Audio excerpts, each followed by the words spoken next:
बबलू हाथी सुबह सवेरे अकेले वन में टहलने के लिए निकला। वह अपने ही धुन में चला जा रहा था। लगता था उसके दिमाग में कोई उलझन है जिसे वह सुलझाने की कोशिश कर रहा था।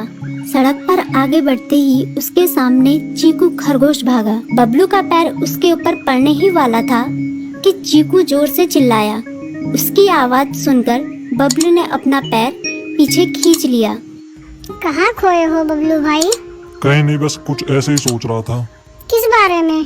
तुम जानकर क्या करोगे? शायद मैं तुम्हारी कुछ मदद कर सकूं। तुम तो जानते हो आजकल वन में कितनी चोरियां हो रही हैं, पर चोर का कोई अता पता ही नहीं है। इस बात को लेकर वन के सारे प्राणी चिंतित थे। वे वहाँ खुद को सुरक्षित महसूस नहीं कर रहे थे। अरे चीकू भाई, हम मजबूर हैं। हम चोर को पकड़ ही नहीं पा रहे हैं। वह बहुत चालाक है और अपने काम को बड़ी कुशलता से अंजाम दे रहा है। कहीं कोई सबूत ही नहीं छोड़ रहा। हमारे राजा इस बात को लेकर बहुत चिंतित हैं। यही कारण है कि हम सब इस बारे में सोच रहे हैं। अब तुम मेरी इसमें क्या मदद कर सकते हो? मैं कुछ सोचता हूँ, हो सकता है मुझे कोई उपाय सूझ जाए। प्रयास करने में कोई हर्ज तो नहीं है। तुम ठीक कहते हो चीकू, लेकिन वन के गुप्तचर भी अभी तक इसका कोई हल नहीं निकाल सके। इतना कहकर वे चुप हो गए। बबलू की बातों ने चीकू को सोचने के लिए मजबूर कर दिया। चीकू को उदास देखकर बबलू बोला, तुम अपना मन छोटा मत करो। मुझे अच्छा लगा कि तुमने मेरी परेशानी को समझा। कभी मैं भी इस वन के लिए गुप्तचर का काम करता था। एक बार मेरी टांग टूट जाने से मेरे अंदर फुर्ती नहीं रही। तब से मैंने यह काम छोड़ दिया। चीकू, तुम चाहो तो यह काम दोबारा कर सकते हो। वन के प्राणी ज्यादातर दिन में भोजन की तलाश करते हैं, वे रात को आराम करते हैं। तुम दिन रात दोनों में ही भोजन की तलाश में निकल सकते हो सकता है रात को तुम्हें कुछ ऐसी बातों का पता चल जाए जो हमारे काम की हो। हाँ बबलू, तुम ठीक कहते हो। मैं आज रात को वन में घूम कर इस बात का पता करने की कोशिश करता हूँ।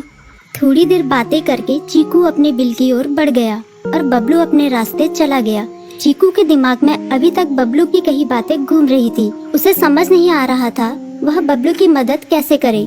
दिन भर वह उसी उधेड़-बुन में लगा रहा। शाम होते ही चीकू कुछ सोचने लगा और वह चुपचाप बिल से बाहर निकल आया। चीकू की पत्नी ने देखा तो बोली, इस समय कहाँ जा रहे हो? बाहर खतरा है। खतरा तो सुबह भी रहता है, लेकिन खतरों से डर कर हम भूखे तो नहीं मर सकते। मैं बाहर घूम कर आता हूँ। इतना कहकर चीकू रात को बिल से बाहर निकल आया। कुछ दूर जाकर उसकी नजर बंकू उल्लू पर पड़ी, जो कुछ ही दूरी पर था। वह पेड़ की डाल पर बैठा अपनी गर्दन चारों तरफ घुमा रहा था। वह तेजी से पेड़ की एक डाल से दूसरी डाल पर उड़ रहा था। बंकू की नजर उस पर नहीं पड़ी थी। कुछ सोचकर चीकू पेड़ के पीछे से बाहर निकलकर थोड़ी खुली जगह पर आ गया और वहां से बंकू उल्लू को देखने लगा। बंकू ने चीकू को अंधेरे में भी देख लिया, पर उसने उसमें कोई उत्सुकता नहीं दिखाई और अपनी गर्दन चारों ओर घुमाता रहा। चीकू बड़ी देर तक बंकू की हरकतों पर नजर रखे रहा।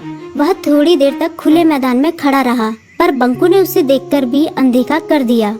उसने महसूस किया कि बंकू के आसपास चमकू चमगादड़ भी मंडरा रहा था। कुछ देर वन में घूमने के बाद चीकू अपने बिल में लौट आया और सुबह होने का इंतजार करने लगा। अगली सुबह बबलू उसी रास्ते में जा रहा था। रास्ते में चीकू उसका इंतजार कर रहा था। आज बड़ी जल्दी आ गए बबलू। हाँ, आजकल मुझे चिंता की वजह से नींद नहीं आती। कोई नई खबर है क्या? यकीन से तो मैं नहीं कह सकता, पर मैं तुम्हें ऐसे प्राणी का नाम बता सकता हूँ जो शायद चोरों की मदद कर रहा है। कौन है वो? बंकू उल्लू।